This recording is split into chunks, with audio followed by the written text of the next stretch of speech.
আমি এবার অনুরোধ করবো 150 বছরের পূর্তি হিসেবে কালিয়াচকের কাছে ইতিহাসটা বলবার জন্য অনুরোধ করছেন মঞ্চে এসে 150 বছর পূর্তি কালিয়াচক থানা ইতিহাস, যেটা আমাদের জানবার অত্যন্ত প্রয়োজন।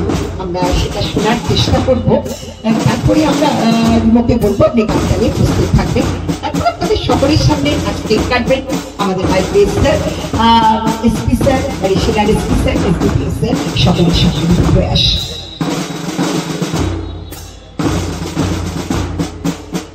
নমস্কার। খুব সংক্ষিপ্তভাবেই বলবো, কারণ মঞ্চ অন্যভাবে প্রস্তুত। প্রকৃতপক্ষে আজকে যে 150 বছরের পূর্তি, সেটি কিন্তু যে সালকে ধরা হয় তখন থেকে কিন্তু প্রকৃতপক্ষে মালদা জেলার যে ঘোষণা, মালদা জেলা হিসেবে কালিয়াচক থানার যে এস্টাবলিশমেন্ট অর্থাৎ স্থাপনা, সেই বছরটা ধরে আজকে হচ্ছে 150 বছর।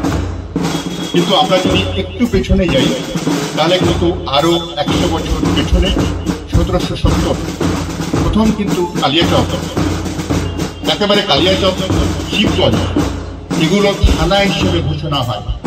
তার আগে যেটা ছিল সেটা হচ্ছে যে পরগনা ভিত্তিক ছিল। এই পুলিশ স্টেশন ভিত্তিক বা ডিস্ট্রিক্ট ভিত্তিক যে বিভাজনটা হচ্ছে সেটা প্রকৃতপক্ষে কিন্তু এটা ইউরোপিয়ান কনসেপ্ট। ব্রিটিশরা যখন এলো তখন প্রকৃতপক্ষে ওরা এভাবে ভাগ করতে শুরু করল। কিন্তু তার আগে যেটা ভাগ ছিল সেটা হচ্ছে যে 1770 তখনই কিন্তু কালিয়াচক থানা রিকগনিশন আমরা কিন্তু বিভিন্ন বইয়ে, যেটা ইংরেজদের লেখা, বিভিন্ন ইংরেজদের লেখা এবং সেগুলো অত্যন্ত তথ্যভিত্তিক, সেগুলো আমাদের কাছে রয়েছে। ফলে কালিয়াচক থানার অস্তিত্ব কিন্তু প্রায় 250 বছর আগে। কিন্তু মালদা জেলার থানা হিসেবে যখন থেকে মালদা ডিস্ট্রিক্ট হিসাবে রিকগনিশন পেল, সেই হিসেবে যখন যে থানাগুলো নির্ধারিত হচ্ছে তার মধ্যে কালিয়াচক হচ্ছে 150 বছর আগে। সুতরাং আজকে আমরা যেটা দেখছি সবচেয়ে একটা বড় ব্যাপার যেটা হচ্ছে যে তখন থানা কিন্তু বর্ধিত ছিল, তখন পূর্ণিয়ার আন্ডারে, পূর্ণিয়া বোধহয় খুব সম্ভবত এখন বোধহয় ঝাড়খণ্ডের আন্ডারে, খুব সম্ভবত বিহারের আন্ডারে। তো পূর্ণিয়ার মধ্যে কিন্তু কালিয়াচক থানা ছিল তখন।